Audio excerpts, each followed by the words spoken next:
예수 그리스도의 부활에 대해서 말씀을 나누겠습니다. 이전에 고린도전서를 강해할 때에 우리 15장 말씀을 봤는데 다시 한번 같은 부분을 또 되새겨 보려고 합니다. 고린도전서 15장은 부활에 관한 바울의 논문입니다. 논문이라고 하면 과학적이고 논리적이어야 되는데 부활이라고 하는 주제를 가지고 논문을 쓸 수 있을까? 아마 세상적으로는 황당한 주제이기 때문에 아마 받지도 않을 겁니다.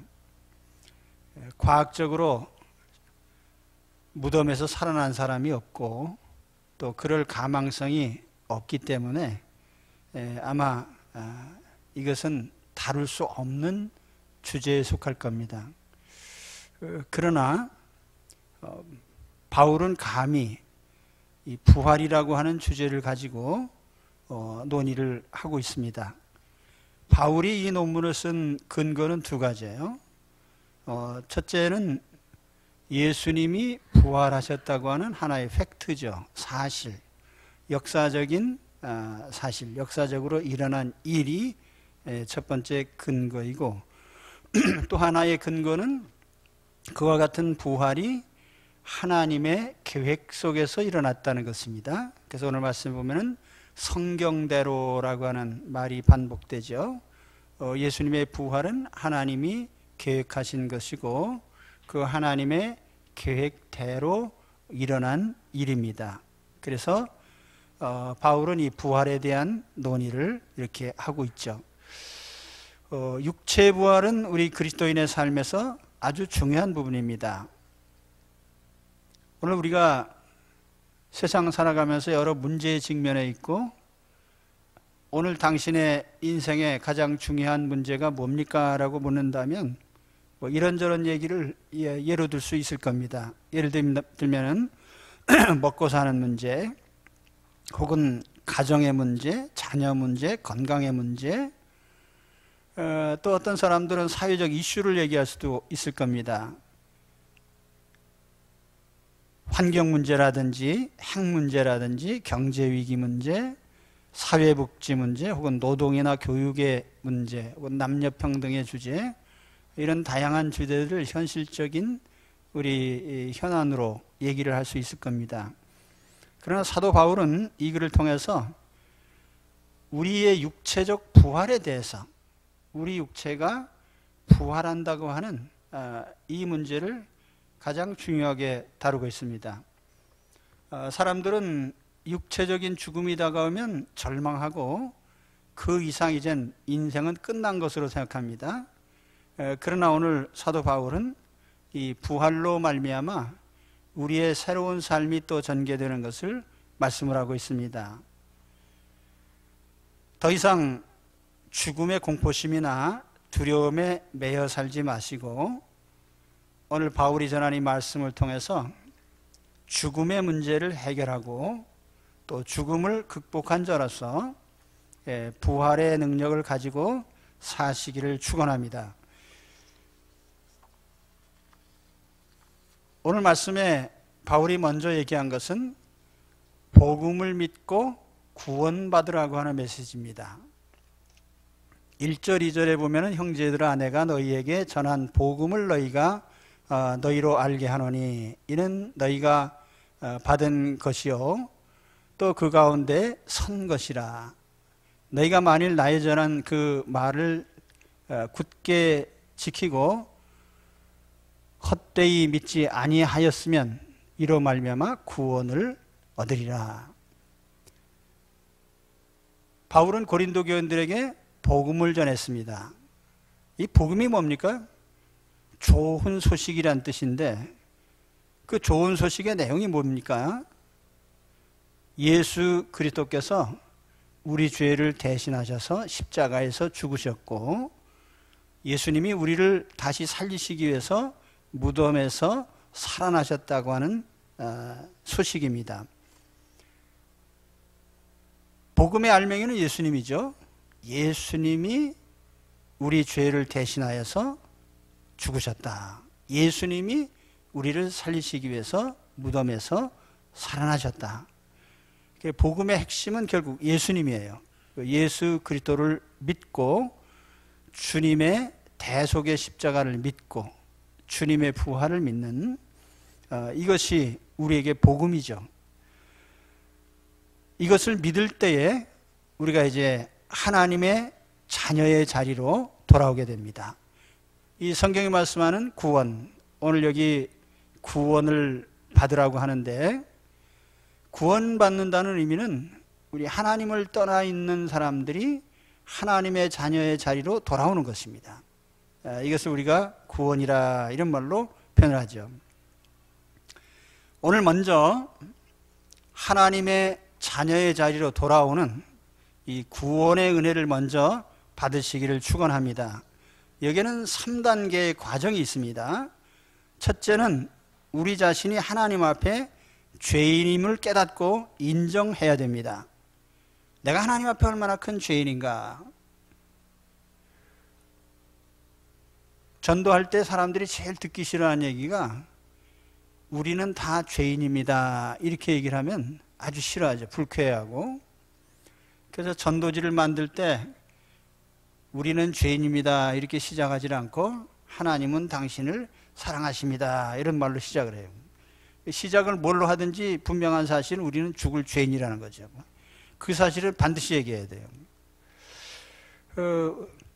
우리가 하나님 앞에 죄인이라고 하는 것은 뭐 윤리적으로 내가 거짓말을 하고 혹은 뭐 도둑질을 하고 그런 차원의 문제가 아니에요. 하나님과의 관계에 있어서 하나님과 관계가 끊어진 상태, 특히 하나님을 인정하지 않고 산 문제, 하나님을 인정하지 않은 건 세상 말로 하면 무신론이에요. 하나님 앞에서 무신론처럼 심각한 죄가 없습니다. 만일 우리가 눈앞에 존재하는 사람을 당신은 없어 라고 말한다면 그거는 최대의 모독이죠. 모욕이고 모독입니다. 우리가 하나님의 신세를 지고 호흡을 하면서 하나님 땅에 살고 있으면서 하나님은 없어 라고 말하는 것이 얼마나 하나님을 향한 모욕이고 모독인지 신성모독인지를 아셔야 됩니다. 하나님께서도 그래 그럼 너하고 나하고는 상관없어. 그래서 하나님을 인정하지 않는 사람은 어떻게 해요? 하나님 면전에서 쫓아내셨어요. 하나님과 관계를 단절하셨습니다. 이걸 우리가 두 가지 측면에서 영적 사망 혹은 육신적 사망으로 얘기를 합니다. 영적으로 하나님과 단절된 것, 영적 사망이죠. 육신적으로 죽게 된 것, 육신의 사망이에요. 영혼과 육체가 영원히 함께 할 수 없는. 그러므로 우리가 하나님 앞에 첫 번째 도리를 어긴 자들이라는 것을 늘 인식하고 있어야 됩니다. 마가복음 12장 29절에 보면은 인간의 도리 가운데 첫 번째, 예수께서 대답하시되 첫째는 이것이니 이스라엘아 들으라. 주 곧 우리 하나님은 유일한 주시라. 내 마음을 다하고 목숨을 다하고 뜻을 다하고 힘을 다하여 주 너의 하나님을 사랑하라 하신 것이요. 이 인간으로서 도리를 하셨습니까? 하나님 사랑해라. 하나님을 공경하라. 하나님을 사랑하는 것은 고사하고 하나님의 존재도 인정하지 않았어요. 어리석은 자는 그 마음에 이르기를 하나님이 없다 하도다. 하나님 없다는 데서 머물지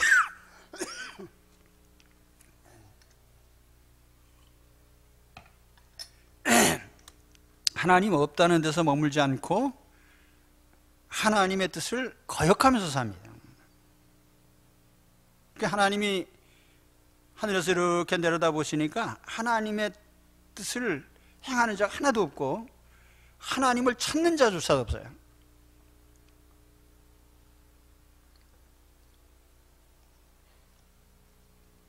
바로 그것이 인간의 처지죠.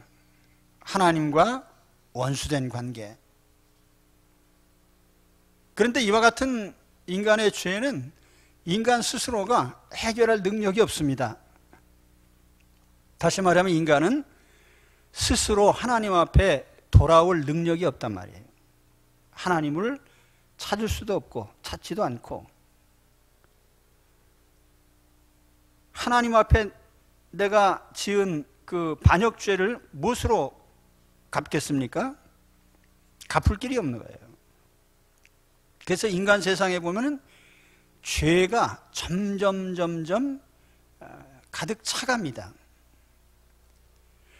성경에 보면 하나님이 어느 도시를 심판하실 때 그 도시의 죄가 점점 그릇에 물이 차듯이 차오르게 되면, 가득 차게 되면 심판하시는데요. 오늘 인간 세상의 역사를 보면은 죄가 점점 차오릅니다. 미국이 이라크에서 전사한 병사들은 몇백 명 안 돼요. 그런데 미국 본토에서 총기 사고로 죽는 인원은 2만 명, 3만 명입니다. 매년. 필리핀의 두테르테 대통령이 마약 사범을 사정없이 총살을 하고 있어요. 취임 2달 만에 2,000명을 사살했습니다. 그 바람에 70만 명이 자수했어요. 그 두테르테가 무식한 사람 같은데 사실은 검사 출신입니다. 법을 잘 아는 사람인데 강력한 마약금지법을 만들었는데 14년 동안에 그 법이 있음에도 불구하고 마약사범이 4배로 늘어났어요. 법을 강하게 만들어도 죄가 늘어나고 있는 거죠. 그래서 그는 이 법이라는 게 만들어가지고 되는 게 아니다. 아예 그냥 행동에 옮기는 것이 효력이 있겠다. 그러면서 그는 뭐라고 했냐면은, 우리 국민들이 천국과 같은 삶을 누릴 수만 있다면 나는 지옥에 떨어져 불타는 형벌을 달게 받겠다. 그러면서 마약사범을 사정없이, 말하자면 뭐 청소한 거예요, 청소. 근데 그건 뭐를 단적으로 보여주냐면은, 인간 사회가 사람들이 본성적으로 가지고 있는 죄악성 때문에 언제든지 더 사악해지고 있다는 거예요. 그러니까 죄에서 인간은 스스로 자신을 구해낼 수가 없습니다. 그걸 우리가 인정을 해야 돼요. 나는 하나님 앞에 도무지 구제받지 못할 죄인입니다. 이걸 인정해야 된단 말이에요. 여기 계신 분들은 대부분 다 예수님 영접하신 분들인데, 예수님 영접하실 때 이미 다 인정하셨죠? 내 하나님 앞에 도저히 헤어날 수 없는, 구제받을 수 없는 죄인인 것을 인정하십니까? 그 다음 단계로는 예수님께서 내 죄를 대신하셔서 십자가에서 죽으신 이 역사적 사실을 우리가 인정해야 돼요. 예수님께서 십자가에서 죽으시고 무덤에서 부활하셨는데, 오늘 고린도전서 15장에도 바울이 그 점을 먼저 얘기를 합니다. 바울을 비롯한 사도들이 전한 내용은 예수님이 무덤에서 살아나셨다는 거예요. 예수님은 죄가 없는 분이에요. 그래서 예수님이 금요일 저녁에 새벽이 될 때까지 6차례 신문을 받으셨는데, 안나스에게, 가야바에게, 또 헤롯에게, 또는 빌라도에게, 그리고 빌라도가 내린 최종 결론이 뭐냐 하면은, 나는 그에게 아무 죄도 찾지 못하였노라. 이는 내가 그에게서 아무 죄도 찾지 못한 것을 너희로 알게 하려 함이로다. 나는 그에게서 죄를 찾지 못하노라. 3번이나 손을 씻으면서 얘기한 것이 예수님은 죄가 없다는 거예요. 그 죄 없는 분이 왜 십자가에서 돌아가셨어요? 그가 찔림은 우리의 허물을 인함이요 그가 상함은 우리의 죄악을 인함이라. 그가 징계를 받음으로 우리가 평화를 누리고 그가 채찍에 맞음으로 우리는 나음을 입었도다. 우리는 다 양 같아서 그릇 행하여 각기 제 길로 갔거늘 여호와께서는 우리 무리의 죄악을 그에게 담당시키셨도다. 예수님은 이 땅에서 호의호식하기 위해서 오신 분이 아니고 죄를 대신 지시기 위해서 사람의 모습으로 오셨어요. 이와 같은 주님의 속죄, 내가 하나님 앞에 씻을 수 없는 죄인이기 때문에 하나님의 진노를 벗어날 수 없는 죄인이요, 바로 이 죄를 위해서 예수님께서 내 대신 십자가에서 죽으셨습니다. 이 신앙 고백을 하시기 바랍니다. 예수님은 내 대신 십자가에서 죽으셨습니다. 그 다음에 세 번째 단계는 예수 그리스도를 나의 구주, 나의 하나님으로 영접해야 돼요. 우리가 어떤 사실을 알고 있는 것과 믿는 것은 전혀 별개입니다. 복음이 아무리 좋은 소식이라 해도 그 복음의 내용을 믿지 않으면 아무 소용이 없어요. 만일 어떤 사람이 물에 빠졌는데 구명조끼를 또는 구명정을 보냈습니다. 그 구명밧줄을 붙잡지 않으면 살아날 수 없는 거죠. 마찬가지로 우리가 예수 그리스도께서 모든 죄인들의 죄를 대신하셔서 십자가에서 죽으셨다는 사실을 알고 있다 해도 예수님을 나의 구주, 나의 하나님으로 영접하지 않으면 예수님과 나와 아무 상관이 없는 거예요. 그래서 성경은 뭐라고 합니까? 영접하는 자, 곧 그 이름을 믿는 자들에게는 하나님의 자녀가 되는 권세를 주셨으니, 하나님이 세상을 이처럼 사랑하사 독생자를 주셨으니 죄송합니다.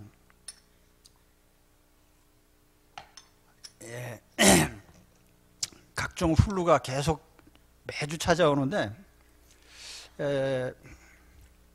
2주 전에 쫓아냈더니 새로운 훌루가 또 오고, 일주일간 약 먹고 났는데 또 딴 놈이 오고, 그래서 제가 죄송합니다. 말씀 전하네요. 근데 이번에 온 놈은 이제 목을 자꾸 간질간질하게 해가지고 좀 불편하시더라도 이해해 주시기 바랍니다. 그래서 오늘 예수 그리스도를 나의 구주, 나의 하나님으로 믿는 것이 우리 신앙이에요. 예수님을 마음의 구주로 모시고 예수님을 믿고 내 인생을 맡기는 이 결단을 하셔야 돼요. 근데 많은 사람들이 역사적인 예수를 알고 있어요. 그 예수가 와서 이런 일을 했다. 그런데 신앙 고백을 안 하는 분들이 많습니다. 예수님이 나의 구주시고 나의 하나님이시라는 것은 인정 안 하죠. 그게 예수님 따라다니는 수많은 무리가 있었지만은 믿은 사람은 소수예요. 오늘 예수 그리스도를 구주로 믿고 영접하시기 바랍니다. 오늘 혹시 이 자리에 처음 오신 분이 계실지 모르겠습니다. 마음을 열고 예수 그리스도를 나의 구주, 나의 하나님으로 영접하시기 바랍니다.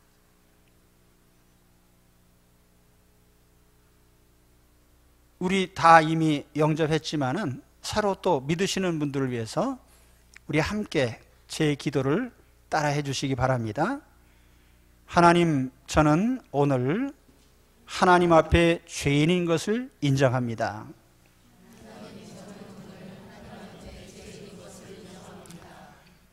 저는 오늘 하나님의 자녀가 되고 싶습니다. 하나님의 진노와 심판에서 구원받고 싶습니다. 예수님이 하나님의 아들이심을 믿습니다. 예수님이 내 죄를 대신하여 십자가에서 죽으신 것을 믿습니다. 지금 내 마음을 열고 예수님을 영접합니다. 내 중심에 오셔서 주인이 되어주세요. 내 인생을 다스리시고 인도하여 주세요. 주님께 내 인생을 맡깁니다. 예수님 이름으로 기도합니다. 아멘.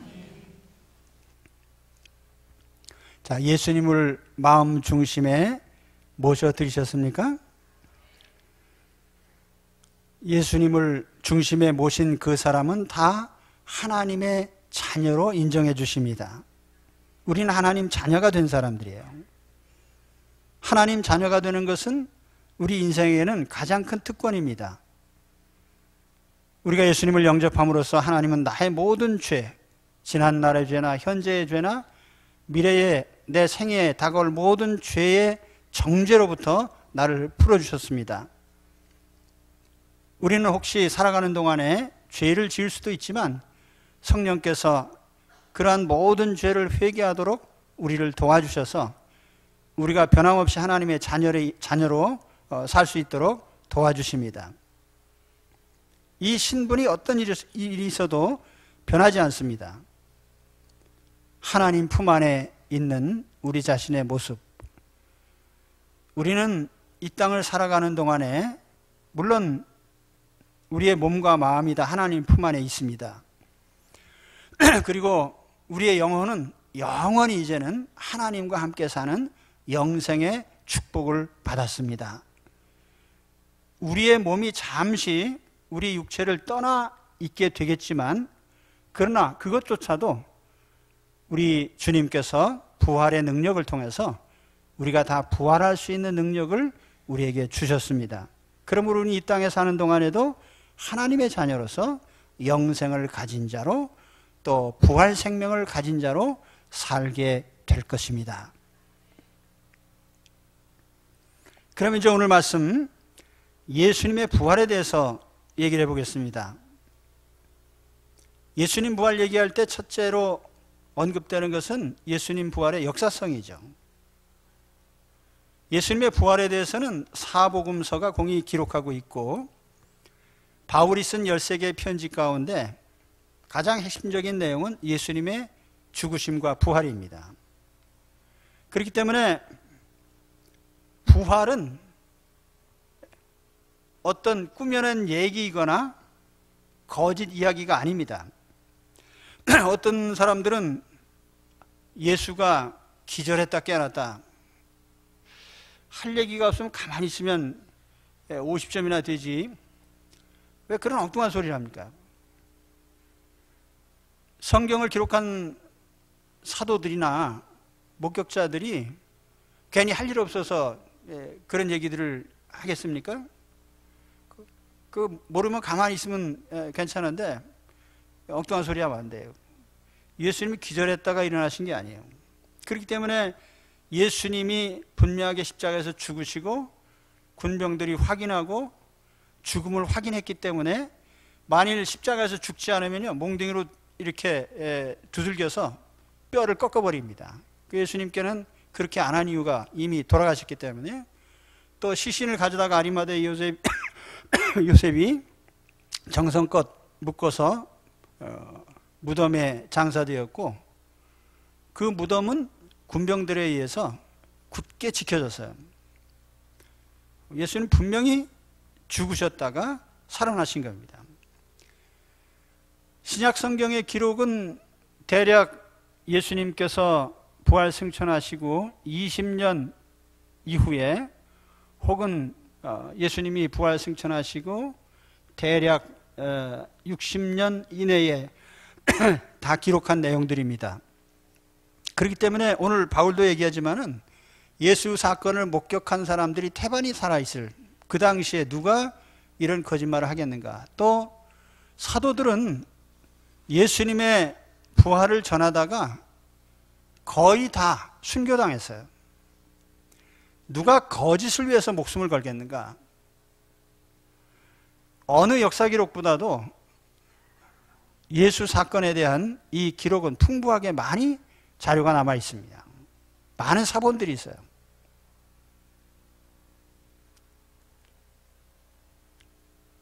오늘 사도 바울은 예수님의 부활과 관련해서 이런 얘기를 합니다.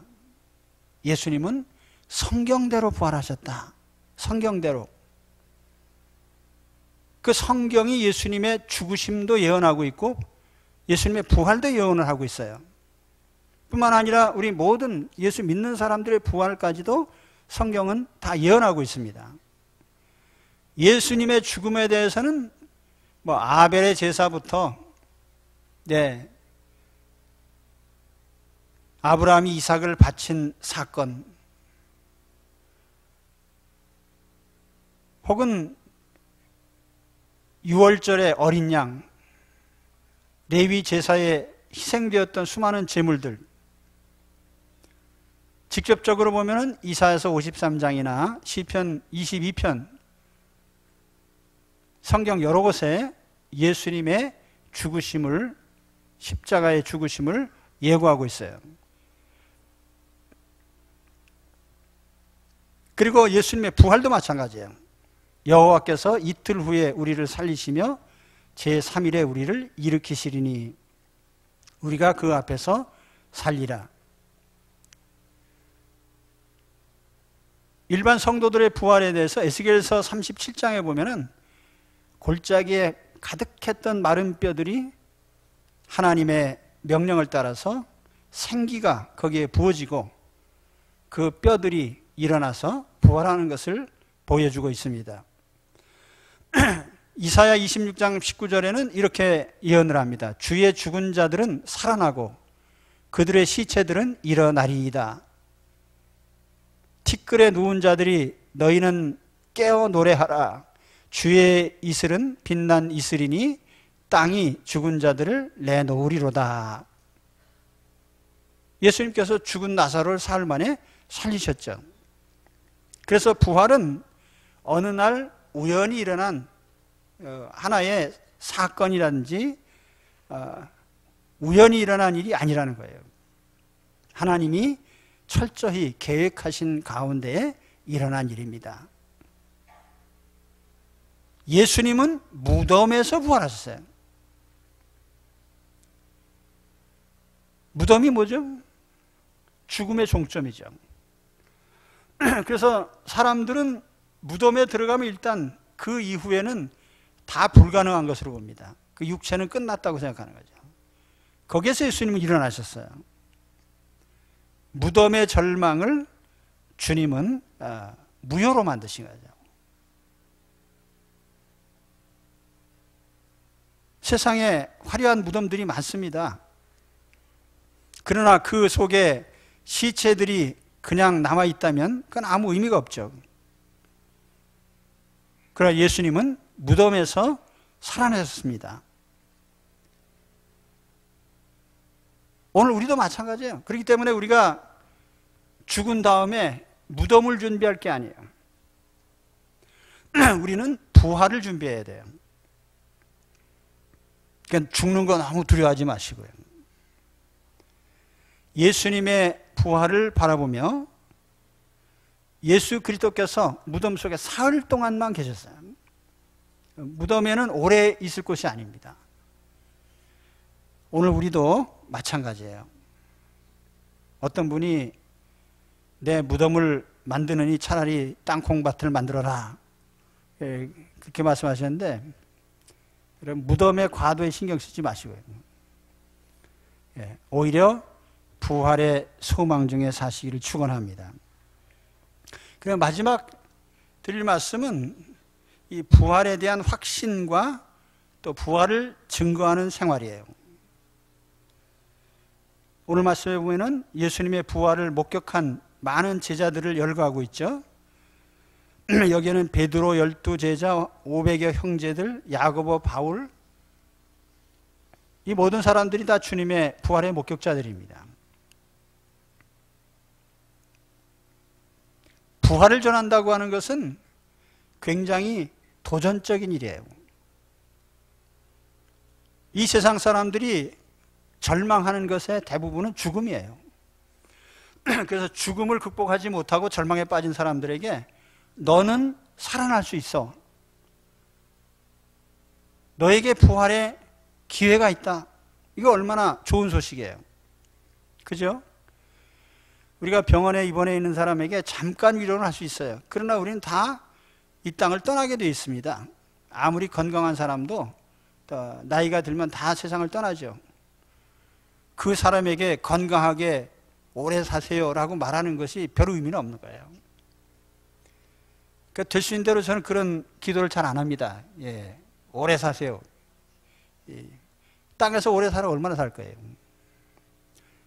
그 차라리 하나님 품에 빨리 가세요. 이렇게 기도하면 또 안 되겠죠. 예. 그 환자한테 가가지고 하나님 품에 빨리 가세요. 그렇게 하면 안 되잖아요. 예. 근데 사실은 그렇습니다. 세상에 육신적으로 더 살려고 하는 게 무슨 의미가 있겠나. 더 중요한 것은 이 죽음을 극복한 부활을 가진 자로서 부활을 소망하고 사는 게 더 중요하죠. 부활을 바라보면서 우리 어릴 때 그런 놀이 하잖아요. 두꺼봐 예, 헌집 줄게 새집 다오. 그 헌집 반납하고 새집을 받을 기대를 가지고 헌집을 하나님께 바치는 기꺼이 바치기를 원하는 그런 우리들이 돼야 됩니다. 복음 전파라고 하는 것은 예수님의 십자가 전파이면서 동시에 부활의 전파예요. 기독교는 부활의 종교입니다. 기독교 절기 중에 제일 큰 명절이 부활절이에요. 예수님 부활하신 것이 너무나 큰 의미가 있기 때문에 구약의 토요일 안식일을 신약의 제자들은 주님이 부활하신 날로 예배일을 바꿨어요. 그러니까 주일은 부활의 날이기 때문에 주일날은 금식도 안 합니다. 너무나 기쁜 날이고요. 생명의 날이에요. 죽은 날이 아니라 산자들의 날이에요. 바울이 로마에 갈 때 죄수의 신분으로 갔어요. 근데 바울이 로마에 갈 때 뭐라고 하냐면 내가 가이사 앞에 서야 되겠다. 로마 황제 앞에 서리라 하는 이런 말을 하면서 갔어요. 그 한낱 죄수가 감히 로마 황제 앞에 내가 서겠다. 황제 앞에 서서 재판을 받겠다는 얘기가 아니라 자기 무죄를 얘기하려고 하는 게 아니라 황제에게 복음을 전하겠다는 거예요. 이런 무모하고도 황당한 도전이 어떤 결과를 가져왔나요? 로마 제국이 기독교 국가가 된 것은 역사상 최대의 불가사의입니다. 첫째로 낮고 천한 사람들에 의해서 전파됐어요. 예수님 제자라는 사람들도 다 시골뜨기고 형편없는 사람들이에요. 많이 배운 사람들도 아니고 사회적 신분 있는 사람도 아니고. 그 로마 제국에서 예수님을 처음 영접한 사람들은 대개 노예 계급이에요. 또 두 번째로 절대 권력을 가진 황제들이, 여러 황제가 대를 이어서 무려 한 200년에서 300년 가까이 조직적으로 기독교도를 탄압했어요. 불에 태워 죽이고 맹수와 싸우게 하고 이렇게 탄압했는데 그리스도가 전파가 된 거죠. 그리고 세 번째로는 그 전파된 내용이 이게 상당히 받아들이기 힘든 내용이에요. 저 팔레스타인에 있는 젊은 예수가 십자가에서 죽으시고 다시 살아나셨다. 그 얘기입니다. 예수님이 십자가에 못 박혀 죽으시고 살아나셨다. 이 내용을 가지고 로마 제국에 도전한 거예요. 그리고 또 네 번째로는 오직 예수만 구주라고 하는 상당히 배타적인 내용이에요. 아시는 대로 그리스 로마 제국은 수많은 신들, 올림푸스의 12신을 비롯해서 신들의 나라예요. 수많은 신들을 섬기는 이런 나라에 어느 날 하나님은 한 분이시다라고 이렇게 너희가 섬기는 건 다 우상이라고 도전장을 내밀었는데 황제를 비롯해서 로마 제국의 그 수많은 우상들이 우수수 다 넘어간 거예요. 놀라운 일이죠. 마지막으로는 가장 빠른 시간 안에 제국이 기독교화된 것입니다. 단 200년 만에 황제가 나는 예수 믿는다라고 말하는 그런 나라가 된 거예요.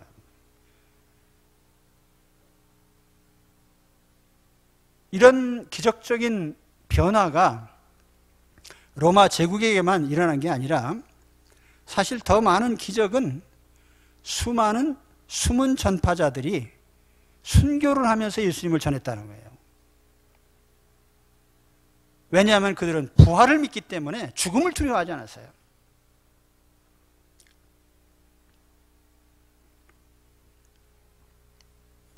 사도 바울 역시 이 복음을 전하다가 네로 시대에 목배임을 당했습니다.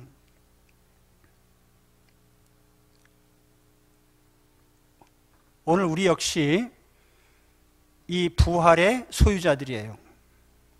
항상 부활을 전하고 부활 생명을 전파하는 우리 그리스도인들이 되시길 축원합니다. 세상에 죽음의 직면에서 절망하는 사람들에게 예수님은 부활하셨습니다. 예수 그리스도를 믿는 우리도 부활합니다. 주 안에서 부활, 예수님을 믿고 부활의 생명을 가지세요. 그래서 부활 생명의 소유자로 살아가고 부활 생명을 전하는 자들이 되시기를 우리 주의 이름으로 축원합니다. 기도하겠습니다.